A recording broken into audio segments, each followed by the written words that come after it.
Hello students, ये maths olympiad की geometry की प्रॉब्लम है कुछ। तो पहली प्रॉब्लम ये है कि ABC एक इक्विलेटरल ट्रायंगल है और इसमें एक P एक इंटीरियर पॉइंट है और वो P इंटीरियर पॉइंट इस तरह से है कि AP square is equal to PB square plus PC square, ये स्क्वायर बराबर ये स्क्वायर प्लस ये स्क्वायर। प्रूफ ये करना है कि ये जो एंगल है 150 डिग्री है।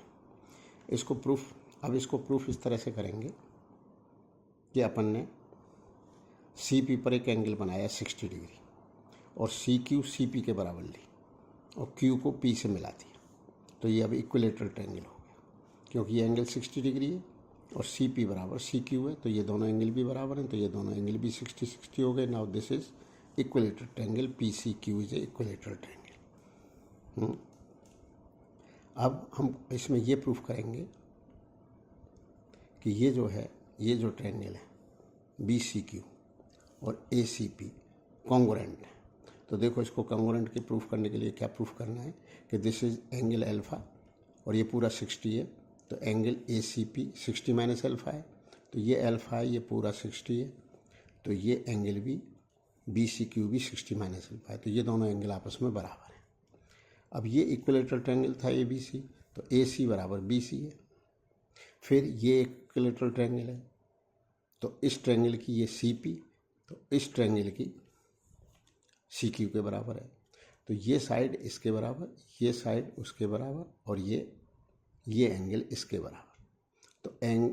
तो साइड एंगल साइड इस ट्रायंगल की साइड एंगल साइड के बराबर हो गई, तो ये दोनों ट्रायंगल कॉन्ग्रुएंट हो गए। अब ये कॉन्ग्रुएंट हो गए तो इसमें 60 माइनस अल्फा के सामने का AP है, यहाँ पर 60 माइनस अल्फा के सामने का BQ है, तो AP बराबर BQ हो गया। उधर ये PC PQ के बराबर है क्योंकि ये इक्विलेटरल ट्रायंगल है। उधर ये स्क्वायर प्लस ये स्क्वायर इस स्क्वायर के बराबर था, तो इसकी जगह तो ये आ गया और उसकी जगह ये आ गया, तो PB square plus PQ square बराबर BQ स्क्वायर हो गया। अब ये स्क्वायर प्लस ये स्क्वायर बराबर ये स्क्वायर है, तो ये एंगल 90 डिग्री हो गया। ये ऑलरेडी 60 है क्योंकि ये इक्विलेटरल ट्रायंगल बनाया था, तो 90 प्लस 60 तो 150 डिग्री प्रूफ हो गया। अब दूसरी प्रॉब्लम क्या है कि ये कोई ट्रायंगल है ABC, इसमें A के सामने की साइड की लेंथ A है, B के सामने की B है और एंगल C के सामने की साइड की लेंथ C है। तो इसमें ये और H is the altitude from A on BC। अब इसमें ये प्रूफ करना है कि B प्लस C का होल स्क्वायर इससे बड़ा या बराबर होगा A square plus 4HA square. अब ये कैसे प्रूफ किया जाए? इसमें अपन ने एक ABC जो ट्रायंगल है, तो हमने A से एक लाइन खींची पैरेलल BC के। इस लाइन में अपन ने एक जो है C की इमेज ली, इसको एक मिरर मानते हुए। तो ये इस तरह से ली कि ये परपेंडिकुलर ड्रॉ करा ऑन दिस लाइन, तो CD बराबर DE ले लिया, तो ये HA है, तो ये HA है, ये 90 और ये 90, ये दोनों में कॉमन है। तो ये वाला जो ट्रायंगल है DEA और ट्रायंगल DCA कॉन्ग्रुएंट हो गए, तो ये साइड की लंबाई B है, तो वो लंबाई B हो गई। उधर ये राइट एंगल ट्रायंगल है, दिस इज HA, ये HA, तो ये 2HA हो गया। उधर BE का स्क्वायर हो गया A स्क्वायर प्लस 2HA का होल स्क्वायर, क्यों this is a right angle triangle, तो राइट एंगल ट्रायंगल है। इधर जो BE है वो छोटी है B प्लस C से, BE छोटी है B प्लस C से, और BE का स्क्वायर है, तो BE का स्क्वायर छोटा होगा B प्लस C के होल स्क्वायर से, तो B प्लस C का होल स्क्वायर BE स्क्वायर से बड़ा है, और BE square A square plus 4HA square है, तो B प्लस C का होल स्क्वायर बड़ा होगा A square plus 4HA square. भाई ये जो BE स्क्वायर है वो A स्क्वायर प्लस 2HA का होल स्क्वायर है, मतलब 4HA स्क्वायर है, मतलब BE स्क्वायर क्या है? A square plus 4HA square है। लेकिन ये जो B प्लस C है वो B प्लस C बड़ी है बी से, तो बी प्लस सी का होल स्क्वायर बड़ा है बी के स्क्वायर से, लेकिन बी स्क्वायर ए स्क्वायर प्लस 4h स्क्वायर है, इसलिए बी प्लस सी का होल स्क्वायर बड़ा हो गया 4a square plus 4h square से, हैंस प्रूव्ड। अब तीसरी प्रॉब्लम है जो काफ़ी अच्छी है। ये जो दो सर्कल्स हैं, इस सर्कल का नाम C1 है, इस सर्कल का नाम C2 है। सर्कल C1 एंड C2 ये दोनों इंटरसेक्ट करते हैं at points P and Q। P से एक लाइन ड्रॉ करी जाती है AB, जो कि सर्कल C1 को A पर और सर्कल C2 को B पर इंटरसेक्ट करती है। AB का मिडिल पॉइंट बाई है।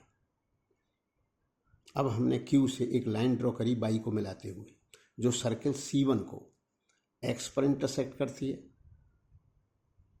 और सर्कल C2 को Z पर इंटरसेक्ट करती है। ये by is the middle point of AB। कहने का मतलब बाई A बराबर बाई B गिवन है अपने को। फिर Q को बाई से मिलाते हुए एक लाइन ड्रॉ करी जो सर्कल C1 को X पर और सर्कल C2 को Z पर इंटरसेक्ट करती है। तो प्रूफ ये करना है कि बाई X बराबर बाई Z है, और गिवन क्या है, by A is equal two by B। और ये दोनों सर्कल जो इंटरसेक्ट कर रहे हैं वो P एंड Q पे।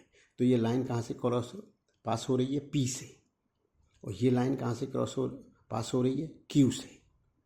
ये दोनों सर्कल इंटरसेक्ट कर रहे हैं P एंड Q पे। तो हमको क्या गिवन है, क्या प्रूफ करना है, हमको गिवन है कि जो लाइन इन दोनों सर्कल का इंटरसेक्शन पॉइंट P से पास हो रही है AB, उसका मिडिल पॉइंट बाई है। Q को बाई से मिलाती हुए जो लाइन खींची है उस लाइन ने दो सर्कल्स को फर्दर X और Z पर काटा है। तो एक तो है ही दोनों सर्कलों का इंटरसेक्शन पॉइंट Q से एक जो लाइन ड्रॉ करी है बाई को मिलाते हुए, उस लाइन ने पहले वाले सर्कल को X पर और दूसरे सर्कल वाले सर्कल को Z पर इंटरसेक्ट करा है। तो प्रूफ ये करना है कि बाई X बराबर बाई Z है। तो अब हम 10th क्लास में ये पढ़ चुके हैं कि अगर दो कॉर्ड किसी सर्कल में अंदर या बाहर काटें तो जो इंटरसेक्शन पॉइंट है तो उसमें ये इंटू ये बराबर होता है ये इंटू ये, मतलब by Z into by Q बराबर by P into by B। अब हम बाई B को A मान लेते हैं, तो बाई A भी A गिवन है क्योंकि by is the middle point. तो हमने क्या करा कि बाई B इंटू, देखो आप ये N इंटू A ये जो है, तो बाई ये जो है, अच्छा एक चीज़ और है कि बाई P, अच्छा इस सर्कल को देखो, इसमें by P into by A बराबर है by X into by Q। क्या है, by X into by Q। और इसमें क्या है, इस सर्कल में इन दो कॉर्ड ने जो इंटरसेक्ट करा है उसमें क्या है, by P into by B is equal two by Q into by Z। तो बाई B और बाई A को A लिख दो, तो एक तो यह आ जाएगा NA बराबर by Z into by Q। By P को N मान लिया अपन, तो N इंटू A बराबर बाई Z इंटू बाई। फिर दूसरी बार में by P into by A, by P into by A, लेकिन बाई A खुद बाई B के बराबर है और बाई B को A मान रखा है। तो by P into by A की जगह A लेंगे, तो फिर NA बराबर हो गया by X into by Q, by X into by Q। अब बाई Q पहले ही उसमें भी आ रहा है और NA ये है ही। अब इनको by Z into by Q इनको बराबर कर दो, by Z into by Q बराबर by X into by Q। तो बाई Q कट हो गया, तो बाई Z बराबर बाई X, तो बाई Z बराबर बाई X। और यही प्रूफ करना था। तो इसमें कुछ भी नहीं था। इसमें पहले इसको देखो, इस सर्कल को देखो, तो इस सर्कल में देख के क्या करो, ये इंटू ये यहाँ तक बाई Q तक, by Z into by Q बराबर by P into by B। फिर ये जो है यहाँ से ये कॉर्ड गई, यहाँ से ये कॉर्ड गई, तो इस बाई पे पेन रखो, by P into by A बराबर by X into by Q। लेकिन बाई A को बाई P लिख देना क्योंकि इधर बाई B आ रहा है, और दोनों को तो एन ए बराबर हो जाएंगे, एन ए बराबर उतना और एन ए बराबर उतना, तो फिर बाई क्यू कैंसिल हो जाएगा, बाई क्यू कैंसिल होकर के बाई जेड बराबर बाई एक्स आ जाएगा, बाई जेड बराबर बाई एक्स आ जाएगा। अब प्रश्न ये उठता है कि ये ऐसा होता क्यों है कि ये इंटू ये बराबर ये इंटू ये, या बाहर पॉइंट हो ये सर्कल के बाहर है तो ये इंटू ये बराबर ये इंटू ये होता है सिमिलर ट्रायंगल से। अगर इसको जानना चाहो तो ये बड़ा इजी है प्रूफ करना। तो जैसे मानो ये जानना चाहो कि ये ऐसा होता क्यों है, तो अपन एक काम करते हैं कि दीज आर टू कॉर्ड्स। अब इसमें मुझे ये प्रूफ करना है कि ये इंटू ये बराबर ये इंटू ये, तो बड़ा आसान है। अब हम इसमें ये प्रूफ कर देंगे कि ये दोनों ट्रायंगल जो हैं ये सिमिलर हैं। क्यों सिमिलर हैं? कि ये एंगल ये अल्फ़ा तो ये अल्फ़ा, क्योंकि ये एक ही कॉर्ड पे आ रहा है। इधर ये बीटा तो ये बीटा, तीसरा तो बराबर हो गई, तीसरा तो वैसे भी वर्टिकली अपोजिट है तो पहले से ही बराबर था गामा। तो अब क्या होगा, अब इसको कह दो ए बी, इसको कह दो सी डी और इसको कह दो ई। तो अब इस ट्रायंगल में अल्फ़ा के सामने की क्या है, अल्फ़ा के सामने की ये है, उसमें अल्फ़ा के सामने की ये है, इसमें बीटा के सामने की ये है, इसमें बीटा के सामने की ये है। तो क्या हो गया, अल्फ़ा के सामने की ले लो तो ये अपॉन ये बराबर ये अपॉन ये। जब आप इसको क्रॉस मल्टीप्लाई करोगे तो आ जाएगा ये इंटू ये बराबर ये इंटू ये। तो पहले क्या आता है, ये अपॉन, मतलब अब इसमें अल्फ़ा के सामने की है, उधर अल्फ़ा के सामने की है, तो क्या आ जाएगा ई ए अपॉन ई बी बराबर उधर ई डी अपॉन, क्योंकि पहले ई ए ली थी इसमें बड़े अल्फ़ा के सामने, अब बीटा किसके सामने ली थी, अल्फ़ा के, अब बीटा के सामने की ले रहे हैं तो ई डी अपॉन इसमें ई डी और उसमें ई बी। अब इनको क्रॉस मल्टीप्लाई कर दो तो ई ए इंटू ई बी बराबर